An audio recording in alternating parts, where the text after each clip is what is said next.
بسم اللہ الرحمن الرحیم۔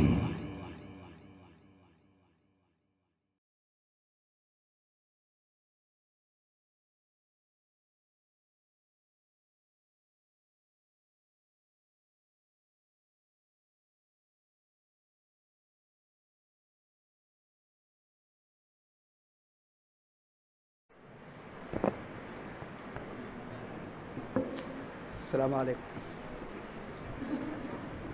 اعوذ باللہ من الشیطان الرجیم۔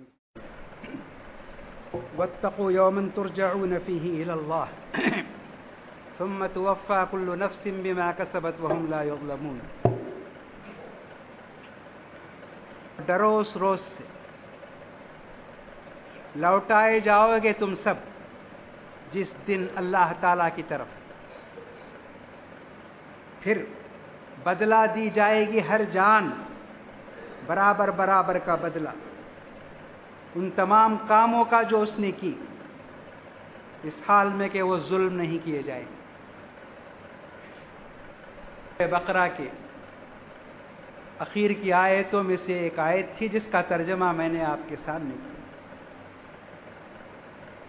تیسری تراویح تھی اور تیسری رکعت میں سورہ بقرہ ختم ہوئی، یعنی سورہ بقرہ کی تلاوت ختم ہوئی۔ اس کا معنی، مفہوم، مضمون، یہ سب جاننے کے لیے، سمجھنے کے لیے بڑی مدت درکار ہوگی۔ آپ کو اس سے پہلے میں بتا چکا ہوں کہ صحابہ نے اس ایک سورت پر بڑی مدت لگائی۔ عمر رضی اللہ تعالی عنہ چونکہ ان کی کئی مصروفیتیں تھیں، اس لیے 10 سال میں اس سورت کے مضمون کو ختم کر سکے، اور ان کے صاحبزادے عبداللہ بن عمر رضی اللہ عنہما چونکہ وہ پڑھنے پڑھانے ہی کے کاموں سے لگے ہوئے تھے، انہوں نے 8 سال کے اندر اس سورت کو ختم کیا مضامین کے اعتبار سے۔ تو اب آپ سب یہاں تراویح کا خلاصہ سننے کے لیے جمع ہوئے ہیں کہ تراویح میں جو قرآن پڑھا جاتا ہے اس کی بعض باتیں آپ کے سامنے رکھی جائیں۔ میں اہم اس لیے نہیں کہتا، ہر بات اہم ہے، قرآن کی کوئی بھی بات غیر اہم نہیں ہے کہ نظر انداز کی جائے، ہر بات بہت اہم ہے، یہ اللہ تعالیٰ کی بات ہے۔ تو میں بھی آپ کے سامنے سارے مضامین نہیں بیان کر سکتا، میں صرف اتنی کوشش کرتا ہوں کہ جیسا کہ میں نے کل بھی کہا کہ یہ اللہ کی کتاب ہے، اس کے سینکڑوں اور ہزاروں دلائل ہی یہ اللہ کی کتاب ہے۔ اس کی ایک دلیل یہ بھی کہ آج جو کچھ اس دنیا میں ہو رہا ہے وہ بھی اس کتاب میں، اور کل جو ہونے والا ہے وہ بھی اس کتاب میں ہے۔ یہ قرآن تاریخ کا ایک آئینہ ہے، صرف اس میں گزری ہوئی باتیں نہیں ہیں، آنے والے دور کی بھی ساری باتیں ہی۔ میں کوشش یہ کرتا ہوں کہ آپ کو وہ تمام باتیں جو آج دنیا میں ہو رہی ہیں، یہ قرآن پڑھنے اور پڑھانے والے، قرآن سمجھنے اور سمجھانے والوں کے لیے کوئی نئی بات نہیں ہے۔ قرآن نے کہا ایسا ہوگا، یہ ہو کر رہے، لیکن افسوس اس بات کا کہ یہ سب ہمارے دور میں کیوں ہو رہا ہے، کیونکہ اللہ تعالیٰ فرماتا ہے کہ جب ایسا سب ہوگا اور لوگ خاموشی کے ساتھ دیکھتے رہیں گے تو اللہ تعالیٰ کی پکڑ آئے گی، تو جن لوگوں نے جرم کیا، غلطی کی، ان کے ساتھ وہ لوگ بھی پکڑے جائیں گے جنہوں نے جو صرف تماشا دیکھتے رہے، غلطی کرنے والوں کا ہاتھ نہیں پکڑا انہوں نے، اور غلطی کرنے والوں کو انہوں نے نہیں روکا۔ سورت کے مضامین کا ایک مختصر خلاصہ یہ دیکھیے، اسی میں سارے احکام آئے، روزے کے بارے میں ساری باتیں بتا دی گئیں، حج کے بارے میں ساری باتیں بتا دی گئیں، نکاح اور طلاق کے سارے احکام اور مسائل بتائے گئے۔ اللہ تبارک و تعالی اس کی بنائی ہوئی زمین میں صرف اچھائیوں کو وہ دیکھنا چاہتا ہے، برائیوں کو اور فتنہ و فساد کو یہاں وہ دیکھنا نہیں چاہتا۔ اس لیے اس نے اچھائیوں کو اتنا آسان بنایا. تو اس کی ایک بات دیکھیے آپ کہ نکاح کو زنا سے سستا اور آسان بنایا. اللہ تبارک و تعالیٰ نے نکاح کو زنا سے سستا اور آسان بتایا کہ سیدھی راہ ہے، اس پر چلو، یہ پاکیزہ راہ ہے، اس کے ذریعے تمہیں پاکیزہ اولاد نصیب ہوگی، یہ سب. لیکن ہم اپنے رسم و رواج میں پڑھ کر نکاح کو اتنا مشکل بنا چکے ہیں کہ آج ہمارے نوجوان بچوں اور نوجوان بچیوں پہ جو کچھ گزرتی ہے اس کا علم سب کو ہے. یہ سب اپنے ہاتھوں سے ہے. اللہ تعالیٰ نے فرمایا جو بھی مصیبت تمہیں پہنچتی ہے یہ تمہارے ہاتھوں سے لائی ہوئی ہے. ظہر الفساد فی البر والبحر بما کسبت ایدی الناس. جو فساد اور بگاڑ تم اپنے ماحول میں، معاشرے میں اور سوسائٹی میں دیکھتے ہو یہ سب تمہارے ہاتھوں سے لایا ہوا ہے. ما اصابکم من مصیبت فبما کسبت ایدیکم. ہر مصیبت یہ کہاں سے آئی اگر آپ یہ سوچیں گے، یہ دیکھیں گے تو آپ کو پتا چلے گا کہ یہ تو ہم ہی لائے، ہم ہی اس کا سبب ہے. تو شادی اس قدر آسان تھی، اس کو ہم نے اس قدر مشکل بنایا. اس کے بعد پھر دوسرا پہلو بھی دیکھیے اسی آیت کی روشنی میں کہ طلاق بہت مشکل کام بتایا قرآن نے، کیونکہ شادی صرف جوڑنے کی بات ہے، اگر وہ جڑتا بھی نہیں تو کچھ نقصان نہیں ہوتا، لیکن طلاق توڑنے کی بات ہے، خاندان کو توڑنے کی بات ہے، بیوی کو بے سہارا چھوڑنے کی بات ہے، بچوں کو سڑکوں اور گلیوں میں چھوڑنے کی بات ہے. اس لیے طلاق کے بارے میں قرآن نے کہا کہ طلاق سے پہلے تمہیں کیا کیا کرنا چاہیے، پوری ترتیب بتائی اللہ تبارک و تعالیٰ. یہ طلاق ایسی چیز نہیں ہے کہ تم بیٹھے بیٹھے چلتے چلتے تم طلاق طلاق طلاق کہہ دو اور وہ طلاق ہو جائے گی، ایسے نہیں ہے. اس سے پہلے کئی مرحلے قرآن نے بتائے ترتیب کے ساتھ کہ ان تمام مرحلوں کو اور ان تمام تجربوں کو تم آزماؤ. جتنی کوشش ہو سکتی ہے مل کر رہنے کی یہ سب تم دیکھو. گھر کے بڑے لوگوں کو بلاؤ، اپنے گھر کے بھی اور اپنی بیوی کے گھر کے لوگوں کو بھی بلاؤ، تو ہر طرح سمجھانے کی کوشش کرو. پھر بھی اگر نہیں ہوتا ہے تو یہ ایک طلاق دے کر عورت کو اپنے ہی گھر میں رکھو، اسے گھر سے باہر نہ نکالو. وہ تمہارے گھر میں کھائے گی، رہے گی. اور عورت سے کہا گیا یہ حدیث میں رسول اللہ صلی اللہ علیہ وسلم نے کہ عورت کی یہ کوشش ہونی چاہیے کہ جس غلطی کی وجہ سے اسے طلاق ہوئی ہے اس کی تلافی کی وہ کوشش کرے، اور اپنے شوہر کو اپنی طرف مائل کرنے کے لیے جو جو صورتیں اور طریقے ہو سکتے ہیں وہ سب اختیار کرے.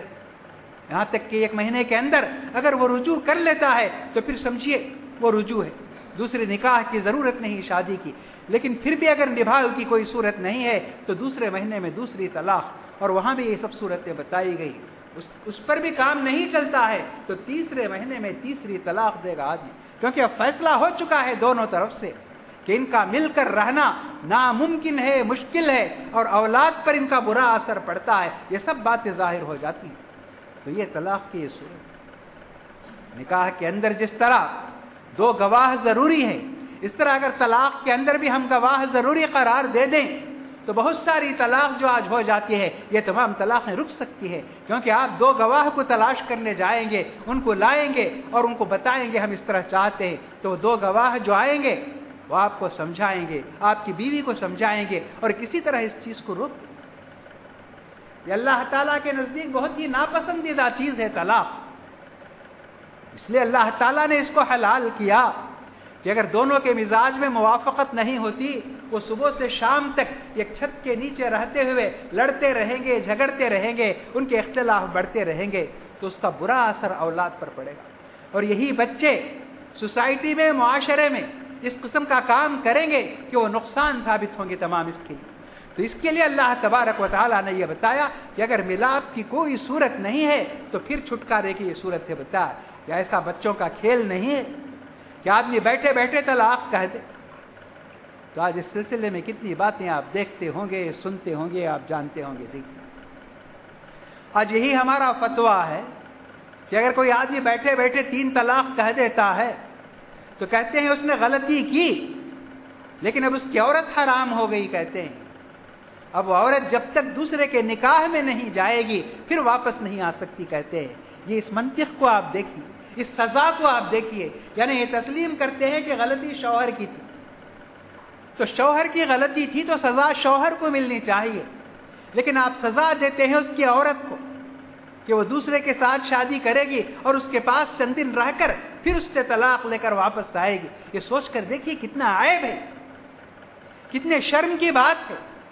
اس کے بچے بھی ہوں گے, وہ سب کیا سوچیں گے, کیا کر گزریں گے. لیکن لوگ اپنی بات منوانے کے لیے, اپنی بات پر اڑے رہنے کے لیے یہی کہتے ہیں, یہی فتویٰ دیتے ہیں, یہی سب کرتے ہیں. تو یہ باتیں بڑی تفصیل کے ساتھ اس صورت کے اندر بتائی گئی.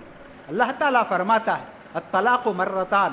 آپ سنتے ہوں گے, پڑھتے ہوں گے کہ طلاق کے 2 موقع, یہ 2 موقعوں میں آپ واپس بھی بلا لے سکتے ہیں. لیکن اس کے باوجود اگر نہیں ہے کوئی چانس, مل کر رہنے کا کوئی امکان نہیں ہے, تب پھر 3 طلاق دیجیے. 3 طلاق دینے کے بعد وہ عورت کسی دوسرے سے شادی کر سکتی, اور وہاں اس کا نبھاؤ نہیں ہوتا ہے تو پھر وہ الگ بات ہے. تو اس طرح یہ نہیں ہے کہ کوئی راستہ نہیں ہے. تو یہ صاف باتیں بتائی گئی. پھر اس کے بعد آپ قرآن شریف میں خاص کر سورہ بقرہ, کیونکہ میرے سامنے سورہ بقرہ ہے اس وقت, تو سورہ بقرہ کے مضامین کو آپ دیکھیں گے. اس کی اکثر آیتیں یہ بتاتی ہے کہ یہ اللہ رب العالمین کا کلام ہے, اور اللہ رب العالمین اپنے بندوں پر بہت مہربان ہے. کوئی بھی حکم دیتا ہے تو اس میں آسانی اور رخصت کی جو بات ہو سکتی ہے وہ پیدا کر کے بتاتا ہے انسانوں کو. یہی روزے کی بات آپ لے لیجیے. روزے کا حکم دیا, روزہ فرض ہے بتایا, اور پھر اس کے بعد بتایا کہ کچھ لوگ سفر میں ہوں گے, بیمار ہوں گے, وہ رمضان کے بعد رکھ سکتے ہیں. کہا اللہ تعالیٰ نے یہ نہیں فرمایا, بیماری کے لیے تو کچھ کہا نہیں جا سکتا, سفر کے لیے کہہ سکتا تھا کہ رمضان میں سفر نہ کریں, یہ کہہ سکتا تھا. ایسا نہیں کہا اس نے. آپ کی ضرورت ہے, آپ جائیے, سفر کیجئے, پورا مہینہ آپ کا سفر میں گزرتا ہے, گزار لیجئے, روزے چھوڑ دیجئے, لیکن پھر جب آپ گھر واپس آئیں گے تو ان روزوں کی قضا کیجئے, یہ فرمایا. اور یہی اللہ تعالیٰ نے ایک عام قاعدہ یہ بتایا, یرید اللہ بکم اليسر ولا یرید بکم العسر فرمایا. اللہ تعالیٰ تمہارے ساتھ آسانی کا معاملہ کرنا چاہتا ہے, تمہارے لیے اللہ تعالیٰ آسانیاں پیدا کرنا چاہتا ہے. ولا یرید بکم العسر, تم کو تکلیف دینا اور تم کو مشقت میں ڈالنا یہ اللہ تعالیٰ نہیں چاہتا. تو اسی روزے کے تعلق سے یہ بات بھی دیکھیے, جب روزہ فرض کیا گیا تو آپ جانتے ہیں روزے میں 3 بنیادی چیزیں ہیں, کھانا پینا اور عورت بیوی سے دور رہنا. تو مسئلہ ایسا تھا کہ پورا مہینہ بیوی سے دور رہنا تھا, دن میں بھی اور رات میں بھی. لیکن یہ چیز مشقت معلوم ہوئی, بہت تکلیف صبر کی بات تھی. تو اللہ تعالیٰ فرماتا ہے قرآن شریف کے اندر, علم اللہ انکم کنتم تختانون انفسکم فتاب علیکم وعفا عنکم فلا نباشروہن. کہا دیکھا ہم نے کہ تم کو بہت تکلیف ہوتی ہے, اپنے نفس پر بڑا جبر کرنا پڑتا ہے, اس لیے اللہ تعالیٰ اس حکم کو واپس لیتا ہے. تو آپ قرآن شریف کی جا بجا آیتوں کے اندر آپ دیکھیں گے اللہ تعالیٰ فرماتا ہے ما جعل علیکم فی الدین من حرج, کہتا ہے اللہ تعالیٰ نے تمہارے دین میں کوئی ستانے والی بات نہیں رکھی. اللہ تعالیٰ صرف یہ چاہتا ہے کہ تم اللہ کی مرضی کے مطابق زندگی بسر کرو, یہ اللہ تعالیٰ چاہتا ہے, تاکہ دنیا میں عدل رہے, انصاف رہے, دنیا میں امن رہے, اطمینان رہے, سکون رہے, ہر شخص ایک دوسرے پر بھروسہ کر سکتا ہو, اس طرح کی زندگی بسر, امانت اور دیانت کا چلن عام ہو, یہ اللہ تعالیٰ چاہتا ہے. بے شمار آیتیں ہیں اور حدیثوں میں بھی بے شمار ہے, اور خود رسول اللہ صلی اللہ علیہ وسلم نے اپنے عمل سے امت کو یہ طریقہ بتایا کہ کچھ لوگ مشکل کام, مشکل عبادت کر کے اپنے آپ کو بڑا عبادت گزار اور اپنے آپ کو بڑا زاہد ثابت کرنا چاہتے ہیں, لیکن اللہ کے رسول صلی اللہ علیہ وسلم کا یہ عمل نہیں تھا, آپ کا یہ اسوہ نہیں تھا. حدیث میں آتا ہے کہ جب بھی رسول اللہ صلی اللہ علیہ وسلم کو اختیار دیا جاتا 2 کام میں سے کوئی ایک کام کرنے کا, یختار ایسرہما, جو اس میں سب سے آسان ہوتا اسے اختیار کرتے تھے رسول اللہ صلی اللہ علیہ وسلم. روزے ہی کے تعلق سے بہت سی مثالیں آئیں گی, میں انشاءاللہ وقت ضرورت ان کو بیان کرتا رہوں. تو اس صورت میں یہ باتیں آئیں. تو اسلام کا معنی قرآن کی روشنی میں اب عام طور پر ہم بچوں کو سکھانے کے لیے اسکول اور مدرسے میں جب اسلام کیا ہے یہ پوچھا جاتا تو حدیث میں بھی ہیں اس کے اشارے کہ اسلام یہ ہے کہ آدمی کلمہ طیبہ کا اقرار کرے، اشہد ان لا الہ الا اللہ و اشہد ان رسول، اس کے بعد پھر نماز قائم کرے، دن میں 5 نماز، پھر رمضان کا مہینہ آئے تو روزہ رکھے، اور اگر صاحب حیثیت ہے تو زکوٰۃ دے، اور صاحب حیثیت اور صحت ہو تو حج کے لیے جائے۔ یہ اسلام کہا جاتا ہے۔ لیکن اسلام کا صحیح معنی جو اللہ تعالیٰ استعمال کرتا ہے وہ یہ کہ ابراہیم علیہ السلام کے بارے میں فرماتا ہے اذ قال له ربه اسلم، اللہ تعالیٰ نے ابراہیم سے کہا اسلام لاؤ۔ تو اسلام لاؤ کا معنی یہ 5 چیزوں کا اقرار نہیں، اسلام کا معنی اپنے آپ کو اللہ کے حوالے کر دو، یہ ہے اسلام کا معنی۔ اسلم کا معنی اپنے آپ کو اللہ کے حوالے کر دو۔ ابراہیم نے کہا اسلمت، کہا میں نے حوالے کر دیا۔ تو یہ کتنی بڑی بات ہے اور یہ کیسا زبردست وعدہ ہے، یہ آپ سوچ کر دیکھیں۔ میں نے اللہ کے حوالے کر دیا، اب کسی چیز پر میرا اختیار نہیں، میری جان پر نہیں، میرے مال پر نہیں، میرے وقت پر نہیں، اللہ تعالیٰ جیسا کہے گا۔ اور اس کا ثبوت دیا ابراہیم علیہ السلام نے۔ کتنے امتحان ان کی زندگی میں آئے آپ دیکھیں، ان کی جان کے لیے، ان کی اولاد کے لیے، اور ان کے ماں باپ کے سلسلے میں، ان کے گھر کے لیے، ان کے وطن کے لیے کیا کیا امتحان آیا، یہ آپ بار بار سنتے ہیں۔ تو ہر امتحان میں وہ کامیاب ہو۔ تو اپنے آپ کو اللہ کے حوالے کرنے کا مطلب یہ ہے کہ اب کوئی چیز ہمیں بری نظر آتی ہے تو ہمیں یہ دیکھنا ہے کیا واقعی اللہ تعالیٰ کے پاس بھی بری ہے۔ اللہ تعالیٰ کے پاس بھی بری ہے تو پھر اس بری چیز کو چھوڑ دینا۔ لیکن صرف ہمیں بری نظر آتی ہے اور اللہ کے پاس وہ چیز بری نہیں ہے تو پھر ہمیں اسے اختیار کرنا۔ اور اسی طرح ایک چیز ہمیں اچھی نظر آتی ہے، دیکھنا ہے کہ اللہ تعالیٰ کے پاس بھی یہ چیز اچھی ہے۔ اگر اللہ تعالیٰ کے پاس بھی اچھی ہے تو اسے ہمیں اختیار کرنا چاہیے، اور اگر اللہ تعالیٰ کے پاس نہیں ہے تو پھر ہمیں اسے چھوڑ دینا چاہیے۔ اسی کو اللہ تعالیٰ فرماتا ہے عسیٰ ان تکرہوا شیء وہو خیر لکم وعسیٰ ان تحبوا شیء وہو شر لکم۔ بہت سی چیزیں ہیں تم کو اچھی لگیں گی، بھلی لگیں گی، نفع بخش معلوم ہوں گی، لیکن اگر اللہ تعالیٰ کہتا ہے کہ نہیں تو پھر تمہیں اللہ تعالیٰ کی بات کو ماننا ہوگا۔ اسی طرح بہت ساری چیزیں تمہیں ناپسند لگیں گی، ان کا کرنا تمہارے لیے دشوار اور مشکل ہوگا، لیکن اللہ اور اللہ کے رسول کا حکم ہے کہ اسے کرنا ہے تو پھر تمہیں اسے انجام دینا۔ کیوں؟ اللہ تعالیٰ فرماتا ہے واللہ یعلم وانتم لا تعلمون، اللہ جانتا ہے اور تم نہیں جانتے۔ تم جو جانتے ہو اس وقت کو جانتے ہو۔ انسان کا علم اتنا ہی ہے کہ اس وقت یہ چیز کیا نقصان پہنچائے گی وہ جانتا ہے، لیکن یہ چیز کل کیا نقصان پہنچائے گی، پرسوں کیا پہنچائے گی، مستقبل میں کیا پہنچائے گی، یہ نہیں جانتا۔ تو ایسے مسائل میں اللہ تعالیٰ کی بات ہی کو ماننے میں سلامتی ہے اور اسی میں فائدہ ہے۔ اس لیے اللہ تعالیٰ نے فرمایا کہ اسلام کا معنی یہ ہے کہ تم اپنی مرضی کو اور اپنی خواہش کو تم اللہ کے حوالے کر دو، پھر اللہ تعالیٰ جو حکم دیتا ہے چاہے اس میں کچھ تکلیف نظر آئے لیکن تمہیں وہ کام کرنا چاہیے۔ سورہ بقرہ میں سود کے بارے میں بہت سخت باتیں بتائی گئی۔ سود ایک انتہائی ظالمانہ کارروائی ہے۔ وہ دور ایسا تھا کہ کوئی آدمی مر رہا ہوتا بیماری سے، اس کے علاج کے لیے ضرورت پیش آتی تو کسی سوکار کے پاس جاتا مانگنے کے لیے، تو سب سے پہلے سود کی بات کرتا، تم کتنا سود دو گے، اور سب سے پہلے اپنا سود وضع کر کے وہ اسے دیتا تھا۔ سب کا خون نچوڑتے تھے۔ آج بھی جو سود کی لعنت ہے آپ دیکھیں، قرض ہی کو نحوست کہا جاتا ہے، اور قرض کے ساتھ اگر سود شریک ہو جائے تو وہ لعنت۔ اللہ تعالیٰ فرماتا ہے ساری برکت ختم ہو جاتی ہے، یمحق اللہ الربا ویربی الصدقات، فرماتا ہے کہ اللہ تعالیٰ اسے برباد کر دیتا۔ تو سورہ بقرہ کی آیتوں میں اللہ تعالیٰ فرماتا ہے عرب کے تمام مالدار سودی کاروبار کرتے تھے، ان سے خطاب کر کے فرماتا ہے یا ایھا الذین آمنوا اتقوا اللہ وذروا ما بقی من الربا ان کنتم مؤمنین۔ اگر آج تم نے ایمان کو قبول کر لیا ہے، ایمان کو تم پسند کرتے ہو، تو پھر باز آ جاؤ اور چھوڑ دو اس کاروبار سے۔ جو کچھ تم نے پیسے دیے ہیں، اصل پیسے یعنی تمہارا جو کیپٹل ہے وہ واپس لے لو، اس کا سود تم چھوڑ دو۔ لا تظلمون ولا تظلمون، کسی پر ظلم بھی مت کرو اور اپنے اوپر بھی ظلم ہونے کے واسطے مت دو۔ صاف صاف اعلان کرنے کے بعد کہتا ہے کہ اس کے بعد بھی اگر تم نہیں مانتے تو پھر تیار ہو جاؤ، کس کے لیے تیار ہو جاؤ؟ فَأَذَنُوا بِحَرْبٍ مِّنَ اللَّهِ وَرَسُولِهِ، اللہ اور اللہ کے رسول کے ساتھ جنگ کرنے کے لیے تیار ہو جاؤ۔ اب سوچئے کس کی یہ جرأت ہے، کس کی یہ ہمت ہے اللہ اور اللہ کے رسول کے ساتھ جنگ کرنے کی؟ اور اگر کوئی حماقت سے جنگ کرے گا بھی تو اس کا انجام کیا ہوگا، اس کا نتیجہ کیا ہوگا؟ پھر اللہ کا کلام اپنے بندوں کے ساتھ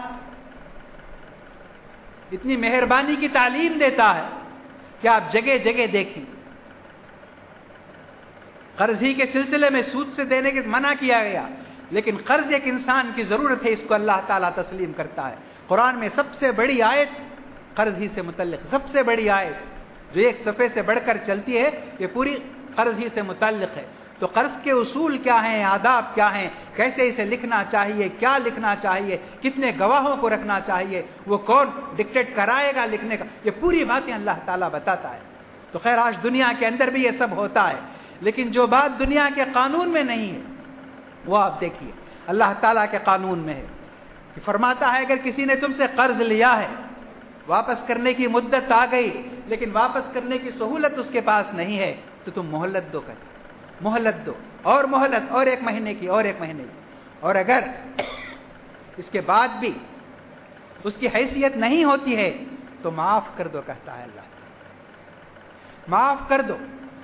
اور تم نہیں جانتے تمہاری معافی کی وجہ سے تم کو اللہ تعالیٰ کتنا اجر دے گا اور کتنا ثواب دے گا۔ وَإِنْ كَانَ ذُو عُسْرَةٍ فَنَظِرَةٌ إِلَىٰ مَيْسَرَةٍ، مہلت دیتے رہو۔ اور پھر اللہ تعالیٰ ضرورت مندوں کو تلاش کرنے کا حکم دیتا ہے، تلاش کرو تم ضرورت مندوں کو، کیونکہ تمہارے مال میں ان کا حصہ متعین ہے، فرماتا ہے وَفِي أَمْوَالِهِمْ حَقٌّ مَّعْلُومٌ لِلسَّائِلِ وَالْمَحْرُومِ، جس کے پاس دولت نہیں ہے، جو محروم ہے، تو مالداروں کے پیسے میں، مالداروں کی دولت میں اس کا ایک متعین حصہ ہے، تم ان کو تلاش کرو۔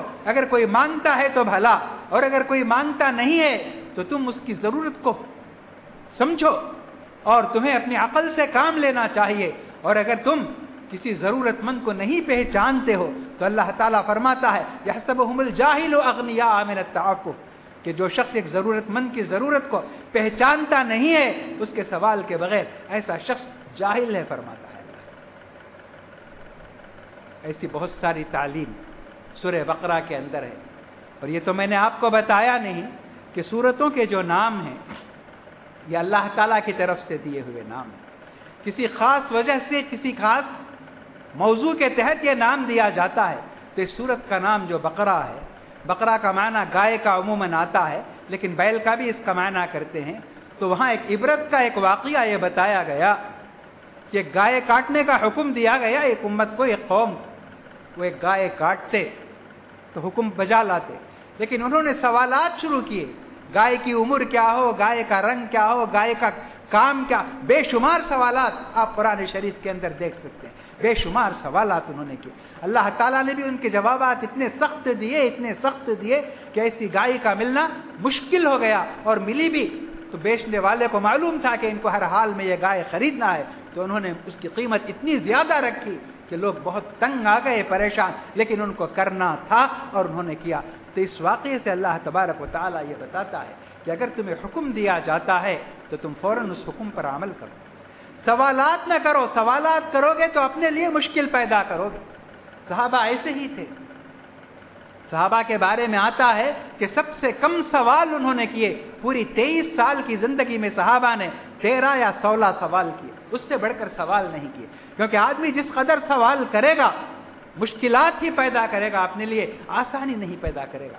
اگر آپ سے کہا جاتا ہے 2 رکعت نماز پڑھو تو آپ 2 رکعت نماز پڑھ لو، کب پڑھنا، کدھر پڑھنا، پہلی رکعت میں کیا، دوسری رکعت میں کیا، کتنی، اگر اتنا آپ 10-20 سوال کریں گے تو آپ کے لیے اتنی مشکل پیدا کی جائے گی کہ پھر آپ کو وہ 2 رکعت نماز پڑھنا مشکل ہو جائے گا۔ تو اس لیے سورہ بقرہ، اس کا نام سورہ بقرہ رکھ کر اللہ تعالیٰ یہ بتانا چاہتا ہے کہ تم کو جتنا حکم دیا جاتا ہے اس پر عمل کر لو، اگر وہ غلط بھی ہوگا تو اللہ تعالیٰ قبول کرے گا اور معاف کرے گا۔ جیسا قرآن کے اندر آیا کہ پانی اگر نہیں ہے تو تیمم کر لو، تو ایک صحابی عمار ابن یاسر ضرورت پڑی ان کو غسل کی تو انہوں نے کپڑے اتارے اور ریت میں ایک لوٹ لگا کر نماز انہوں نے پڑھ لی۔ اللہ کے رسول صلی اللہ علیہ وسلم کو معلوم ہوا تو آپ کو ہنسی آئی، تو آپ نے فرمایا انما یکفی، تم کو اتنا بس تھا، ہاتھ اتنا یہ کر لیتے، منہ پہ یہ کر لیتے، اتنا یہ کافی تھا تمہارے لیے، یہ آپ نے فرمایا۔ تو دیکھیے سوال کیے بغیر بھی انہوں نے عمل کیا، اور ان کے عمل کو اللہ کے رسول صلی اللہ علیہ وسلم نے غلط نہیں بتایا کہ اسے دہراؤ، اسے قضا کرو، اسے یہ کرو، یہ آپ نے نہیں فرمایا۔ تو اس کے بعد یہ سورت جو ختم ہوتی ہے دعا پر ختم ہوتی ہے۔ اس دعا کو بھی دیکھیے آپ، دنیا میں بھی ماں باپ بھی ہوتے ہیں، اپنے بچوں کی تربیت کرتے ہیں، اساتذہ ہیں اپنے شاگردوں کی تربیت کرتے ہیں، مالک ہوتے ہیں اپنے ملازموں کی تربیت کرتے ہیں، لیکن کسی نے ایسی تعلیم دی ہے کیا پوچھیں؟